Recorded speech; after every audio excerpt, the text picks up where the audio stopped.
Wisdom of Solomon, chapter 5.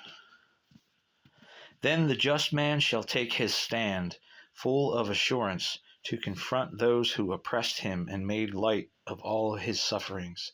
At the sight of him there will be terror and confusion, and they will be beside themselves to see him so unexpectedly safe home. Filled with remorse, groaning, and gasping for breath, they will say among themselves, "Was not this the man who was once our butt, a target for our contempt? Fools that we were! We held his way of life to be madness, and his end dishonorable. To think that he is now counted one of the sons of God and assigned a place of his own among God's people. How far we strayed from the road of truth! The lamp of justice never gave us light. The sun never rose upon us.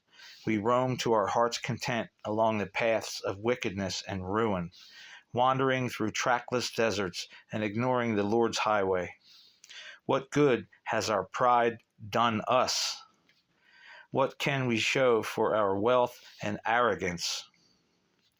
All those things have passed by like a shadow, like a messenger galloping by, like a ship that runs through the surging sea, and when she has passed, not a trace is to be found, no track of her keel among the waves.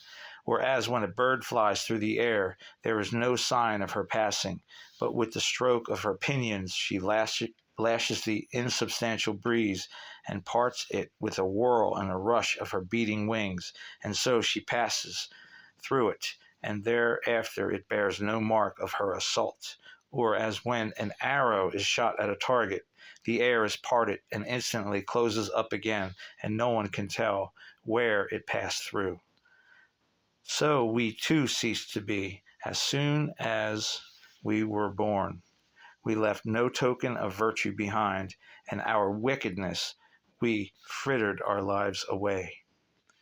The hope of a godless man is like down flying on the wind, like spindrift swept before a storm, and smoke which the wind whirls away, or like the memory of a guest who stayed for one day and passed on.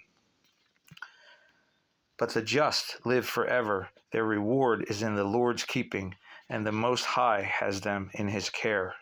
Therefore, royal splendor shall be theirs, and a fair diadem from the Lord himself. He will protect us with his right hand and shield them with his arm. He will put on from head to foot the armor of his wrath, and make all creation his weapon against his enemies. With the cuirass of justice on his breast, and on his head the helmet of doom inflexible, he will take holiness for his impenetrable shield, and sharpen his relentless anger for a sword. And his whole world shall join him in the fight against his frenzied foes. The bolts of his lightning shall fly straight on the mark. They shall leap upon the target as if his bow in the clouds were drawn in its full arc. And the artillery of his resentment shall let fly a fury of hail. The waters of the sea shall rage over them, and the rivers wash them relentlessly away.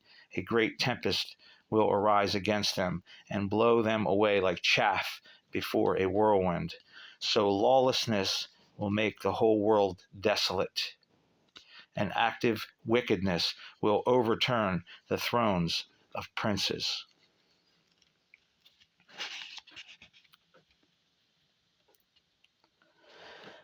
The waters of the sea shall rage over them, and the rivers wash them relentlessly away.